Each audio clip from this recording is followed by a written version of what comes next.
Hey everybody, happy Thursday. Because of COVID-19, I'm only working 3 days a week. Well, 1 week, 3 days, 1 week, 4 days, but some holidays in there. So I'm working 3 days a week before I start summer holidays. Anyway, so the Fluval 13.5 Nano. Where's the fish? So I wanted to do a video earlier last week. I didn't do it. So here's what happened, guys and girls who are following my reef tank build. We didn't have ick. We did not have ick. What we had was marine velvet. And marine velvet is a super deadly parasite. It can kill fish in hours, less than days. And like we talked about before, never quarantine my fish at the beginning, but never quarantine my corals either. Just jumped right into it. Why? Because 15 years ago when I did this hobby, I just jumped right into it. So I guess I got bad luck and things didn't work out.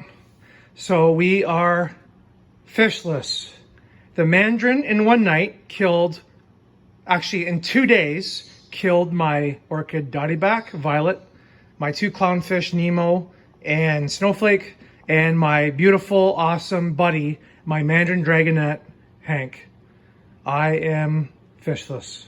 So here's what I am doing and lessons learned. And it's not, well, it is sad. It's sad yesterday when my daughter asked where Nemo was, and I have to tell her Nemo's in fishy heaven. So here's what I'm doing. The tank is now fallow. There are no fish. There's just corals and invertebrates. And man, is there a lot of corals for a nano tank. I have a lot of money in corals in this tank. And as you can tell, the sand bed is just full. So here's what we're doing. We're going fallow, which is fishless, for minimum of 6 weeks, which allows the velvet cycle. The velvet will hatch, swim around, look for a fish host. No fish host die, and all the cycles above it and before it are going to die in the in the lack of fish presence. So this tank is going to just be a beautiful coral reef with high alkalinity at the moment, which I need to fix with some water changes. But anyway, everything is doing well. So what we're going to do is in a couple of weeks, I'm going to buy a brand new quarantine tank, a bigger tank, almost the size of this one, and overback filter.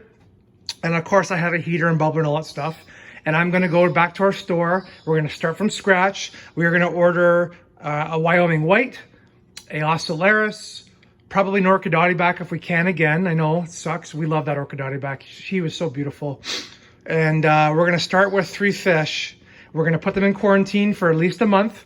I'm still waiting in the mail for copper. Very hard in Canada to get copper medications for fish. Amazon does sell it. The problem is that I ordered it 3 weeks ago, and because of COVID, things are so slow that even though my fish were barely showing any signs of velvet, I lost them before I got the medication.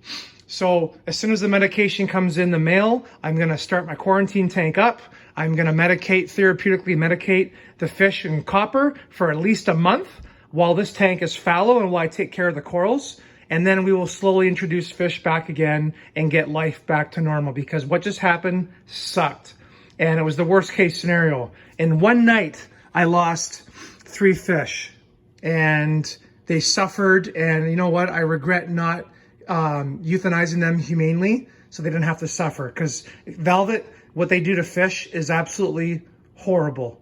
And because the tank is so small, things they happen faster. So on a brighter note, I got some more corals yesterday. So here's what I did. I got some corals. Everything's been dipped with Coral RX. So you could see a couple little bugs come off. Nothing major, just a couple little swimming bugs. I'm not sure what they are, but anyway, got rid of them. And this tank, well, we're gonna upgrade this tank coming up within this year. We're gonna go to a 32 gallon. I'm not gonna go as big this time. It's gonna go in the kitchen, but it'll be big enough that we can put like a couple more fish in there, and the coral is gonna have room to stretch. So an update here on the coral. My pulsing Xenia was 3 heads when we got it. Now it's 7. Absolutely I know these things are weeds, but it's a beautiful coral. I love them. Back, I got 2 stellata frags. So those are an SPS coral. Yesterday I just got these. These are scrambled eggs zoanthids. Hold on guys, watch this. Oh, here we go. Scrambled eggs zoanthids. This is a purple chalice. That's honestly the GSP, as you all know. This is called the Pokeroo. It's brand new. I got it yesterday. Pokeroo coral. Hydnophora. This guy's a bad boy.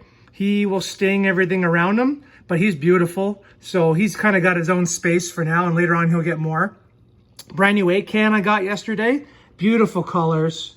And this is an 8 can I already had right here. And this is a hairy mushroom. And this is the reason why I bought more corals. Right there, guys. There is zoanthids. Rastazoas. Gorgeous. Absolutely amazing. Now, these corals are not placed permanently. They're just in the sand bed for now until I figure out what I'm going to do with them. But they're there. Gorgeous Recordia. Another chalice. Good old Mr. Duncan, who is, you can't see him, but he's growing another head. Up top, we have another zoanthid. We have a mushroom. In the back, we have zoanthids. And we have a honeycomb Lepastria. And then we have a Montipora. And then we have in the back, we have a green Slimer, Acropora, which is not doing that great. And I figured it might not do well in this aquarium, but I tried it. And then we have a hammer coral. So I do have a lot of corals in this tank. It is full. It is gorgeous. I love the blue lights. Here, we'll go back to, there we go. Love the lighting on this Fluval 13.5. So there they all are. They're all doing great except for the Bali, or the Bali Slimer. Everything else is doing good. A little bit of cyanobacteria there in the corner. Snails are starting to get in on it. Yeah, like I said, the pulsing zinnias are just going nuts. So they are kind of neat. They need more room. We'll get them more room this year. We'll get some more room. So anyway, so at least we have some fun with the tank right now. It's unfortunate we don't have fish. I figure we lost this whole thing with the velvet, because at the beginning what happened was I bought a clownfish who is Dory, and Dory was our first fish, and we loved Dory so much, and Dory died out of nowhere. And I had not had any issues in the past with saltwater tanks, so I wasn't sure what happened. I thought maybe it was ick, but it was velvet. And it took me too long to figure out. So what I did was I bought another fish, put it in with Dory. They both died.